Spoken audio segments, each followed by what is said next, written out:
وہ دعا یہ ہے، اللہم اعنی بالعلم وزینی بالحلم وکرمنی بالتقوی وجملنی بالعافیہ۔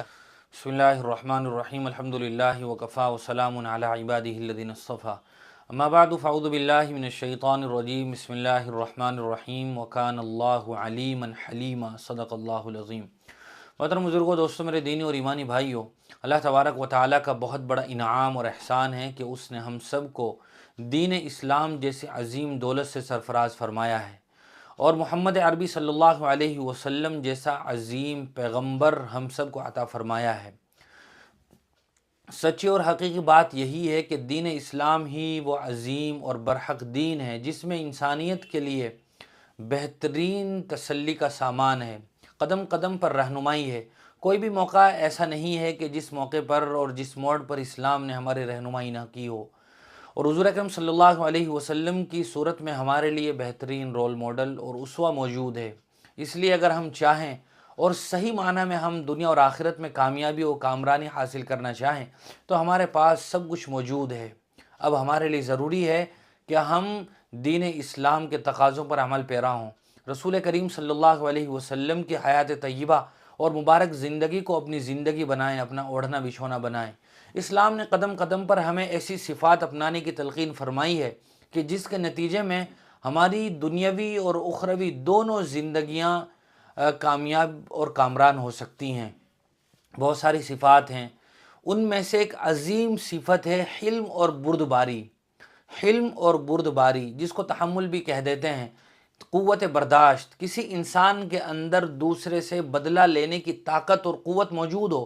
لیکن انسان اللہ تبارک و تعالی کے لیے، رضامندی کے لیے، خوشنودی کے حصول کے لیے اس آدمی کو معاف کر دے اور اپنے آپ پر قابو کر لے، اس کو حلم اور بردباری کہا جاتا ہے۔ یہ ایک ایسی عظیم صفت ہے جو بنیادی طور پر اللہ کی صفت ہے۔ اس لیے جو آیت تلاوت کی گئی، وَكَانَ اللَّهُ عَلِيمًا حَلِيمًا، اللہ تعالیٰ فرماتے ہیں کہ میں علیم بھی ہوں، یعنی مجھے ہر ایک چیز کا پورا علم ہے، جانکاری ہے، اور میں حلیم بھی ہوں، یعنی میں بردبار بھی ہوں۔ اور اللہ تعالیٰ کی اس صفت کا ہم قدم قدم پر مشاہدہ کرتے ہیں۔ ہم دیکھتے ہیں کہ خود ہم کتنے سارے گناہوں میں مبتلا رہتے ہیں۔ اس دنیا میں بسنے والے انسان اللہ تعالیٰ کی نافرمانیوں میں مشغول رہتے ہیں، لیکن اللہ تبارک و تعالیٰ پکڑ نہیں فرماتے، ان سے فوری طور پر کوئی عذاب اور سزا نہیں دیتے، بلکہ اللہ تعالیٰ عفو و درگزر سے کام لیتے ہیں۔ اسی لیے قرآن کریم میں بہت مشہور آیت ہے، وَمَا أَصَابَكُم مِّن مُّصِيبَةٍ فَبِمَا كَسَبَتْ أَيْدِيكُمْ وَيَعْفُو عَن كَثِيرٍ، کہ تمہیں اگر کوئی مصیبت پہنچتی ہے تو وہ تمہارے اعمال کا اور کرتوتوں کا نتیجہ ہوتا ہے، ورنہ اللہ تعالیٰ تو عام طور پر معاف فرما دیتے ہیں۔ اور یہ ایک ایسی عظیم صفت ہے جس صفت کا اللہ تعالیٰ نے حضرت ابراہیم علیہ السلام کے لیے بھی بطور تعریف تذکرہ فرمایا۔ قرآن کریم میں بہت مشہور آیت ہے، ان ابراہیم لحلیم اواہ منیب، کہ حضرت ابراہیم علیہ السلام بڑے بردبار تھے۔ حضرت ابراہیم کی زندگی کو ہم دیکھیں تو اس میں بھی قدم قدم پر ہمیں ایسے بہت سارے واقعات ملتے ہیں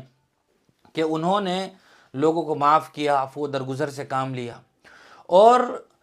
یہ ایک ایسی عظیم خوبی اور صفت ہے کہ نبی کریم صلی اللہ علیہ وسلم کی تو ساری زندگی ہی عفو و درگزر سے بھری ہوئی ہے۔ حضور کی زندگی میں اور آپ کی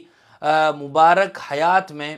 قدم قدم پر ہمیں ایسے واقعات ملتے ہیں کہ انسان سن کر حیران اور دنگ رہ جاتا ہے کہ حضور اکرم صلی اللہ علیہ وسلم کے پاس کس قدر صبر تھا، حضور اکرم صلی اللہ علیہ وسلم کس قدر قوت برداشت رکھتے تھے۔ ہم دیکھیں مکی زندگی کا 13 سالہ جو دور ہے وہ حضور اکرم صلی اللہ علیہ وسلم کی زندگیوں کا مسائل اور مصائب سے بھرپور دور ہے، مشکلات والا دور ہے، لیکن ہمیں کہیں بھی اس طرح کی بات نہیں ملتی کہ حضور اکرم صلی اللہ علیہ وسلم نے کسی آدمی سے قادر ہونے کے باوجود، قوت و طاقت کے باوجود انتقام لیا ہو۔ کبھی انتقام نہیں لیا حضور نے اپنی ذات کے لیے، بلکہ حضور کو اگر کبھی کوئی غصہ آتا بھی تھا تو وہ دین کی خاطر، اسلام کی خاطر، اللہ کے احکام کی خاطر آیا کرتا تھا۔ مشہور حدیث ہے، منتقم رسول اللہ صلی اللہ علیہ وسلم قطو، کہ حضور نے کبھی کسی سے انتقام نہیں لیا۔ حضرت انس رضی اللہ تعالیٰ عنہ حضور اکرم صلی اللہ علیہ وسلم کی خدمت میں تقریباً 10 سال رہے۔ وہ خود فرماتے ہیں کہ میں حضور کی خدمت میں 10 سال رہا، لیکن کبھی حضور نے مجھے نہیں ڈانٹا، کبھی مجھ پر نکیر نہیں کی، کبھی یہ نہیں کہا کہ تم نے یہ کام کیوں نہیں کیا۔ اور کبھی یہ نہیں کہا کہ یہ کام کیوں کر دیا۔ حضور اکرم صلی اللہ علیہ وسلم کی یہ عفو و درگزر کی اور آپ کی صفت حلم سے متصف ہونے کی ایک ایسی مثال ہے جو ہمیں اپنی زندگی میں کبھی نظر نہیں آتی۔ ہم دیکھتے ہیں کہ جو آدمی مالک ہوتا ہے یا اونر ہوتا ہے، کسی کمپنی کا CEO ہوتا ہے، تو اپنے ملازمین پر کس قدر غصہ رہتا ہے، بار بار انہیں ڈانٹتا ہے، بلا وجہ بھی زد و کوب کرتا ہے، ڈانٹ ڈپٹ کرتا ہے، حتیٰ کہ آدمی پریشان آ جاتا ہے، اور عام طور سے بات بہت بڑی بھی نہیں ہوتی ہے، لیکن وہ آدمی مسلسل غصہ ہوتا رہتا ہے۔ اسی طرح حضور اکرم صلی اللہ علیہ وسلم کی زندگی کے ہم دیگر واقعات دیکھیں کہ کفار و مشرکین نے حضور کو پریشان کیا، اتنا پریشان کیا کہ حضور کو مکہ کو چھوڑ کر مدینہ کی طرف ہجرت کرنی پڑی۔ یہ انسان کے لیے مصیبت کی انتہا ہوتی ہے کہ انسان اپنے وطن کو خیر آباد کہہ کے کسی اجنبی جگہ جا کر بس جائے، لیکن حضور کے ساتھ بھی یہ معاملہ پیش آیا۔ فتح مکہ کا موقع تھا، سن 8 ہجری، حضور مدینہ سے تشریف لائے تھے، مکہ فتح ہو چکا تھا، تمام ظالم مظلومین کے دست قدرت میں تھے، تمام تر صحابہ اکرام رضوان اللہ تعالی علیہم اجمعین چاہتے تو ان سے اپنا بدلہ اور انتقام لے سکتے تھے، لیکن بلکہ حضرت سعد رضی اللہ تعالیٰ عنہ عسکری ترنگ اور فوجی دھن میں یہ نعرہ لگا رہے تھے، الیوم یوم الملحمہ، آج تو بدلے کا دن ہے۔ قربان جائیے حضور اکرم صلی اللہ علیہ وسلم کی مبارک ذات پر کہ آپ نے اس کے جواب میں فرمایا نہیں، الیوم یوم المرحمہ، آج تو رحم و کرم کا دن ہے۔ مکہ میں رہتے ہوئے لوگوں نے حضور اکرم صلی اللہ علیہ وسلم کے راستے میں کانٹے بچھائے، آپ پر تھوکا، آپ کے گلے میں پھندا ڈالا، آپ کی کمر کے اوپر اوجھڑی لا کر ڈال دی، آپ کو بہت سخت سست کہا، گالیاں دی، لیکن اس کے جواب میں حضور اکرم صلی اللہ علیہ وسلم نے کبھی بد دعا تک نہیں دی۔ گالیاں دینے والوں کو حضور نے دعائیں دی، پتھر پھینکنے والوں کو حضور نے گلدستے پیش کیے۔ اسی لیے کسی شاعر نے کہا ہے، راہ میں کانٹے جس نے بچھائے، گالی دی پتھر برسائے، اس پر چھڑکی پیار کی شبنم، صلی اللہ علیہ وسلم۔ طائف کا واقعہ حضور کی زندگی کا نہایت دل خراش واقعہ ہے، بہت دل دوز ثانیہ تھا۔ حضور اکرم صلی اللہ علیہ وسلم جب طائف تشریف لے گئے تھے تو عرب کی تو یہ قدیم اور پرانی تہذیب تھی، وہاں کا تو کلچر تھا کہ وہ بڑے مہمان نواز ہوا کرتے تھے۔ حضور طائف تشریف لے گئے، تمام سرداروں نے حضور اکرم صلی اللہ علیہ وسلم کا استقبال کرنے کے بجائے آپ کو بہت برا بھلا کہا، حالانکہ نہ کھانے کو پوچھا جا سکتا تھا، پینے کے لیے درخواست کی جا سکتی تھی، کم سے کم بیٹھ کر بات تو سنی جا سکتی تھی، لیکن حضور اکرم صلی اللہ علیہ وسلم کو انہوں نے بہت ہی خراب جواب دیے، اور طائف کے اوباشوں اور لونڈوں کو، بدماشوں کو حضور کے پیچھے لگا دیا۔ انہوں نے حضور کا پتھر مارے، لہو لہان ہو گئے، حضور کی جوتیاں خون سے آلودہ ہو گئی، لیکن اس کے باوجود اللہ تعالیٰ کی طرف سے آپ کو پیشکش کی جا رہی ہے، حضرت جبرائیل خدمت میں موجود ہیں، اگر آپ کہیں تو ان تمام تر لوگوں کو کچل دیا جائے، بالکل یہ ختم ہو جائیں، لیکن حضور اکرم صلی اللہ علیہ وسلم نے انہیں اس وقت بھی معاف فرما دیا اور کہا اگر یہ لوگ نہیں تو آئندہ ان کی نسلوں میں سے کوئی ایمان لائے گا۔ اور یہ سارا ہندوستان، پاکستان، افغانستان، یہ سارا علاقہ اسی خاندان کی بدولت آج مسلمان ہے۔ محمد بن قاسم کے نام سے سب واقف ہوں گے، انہی کے طفیل اس علاقے میں اسلام پھیلا اور پھر پھیلتا ہی چلا گیا۔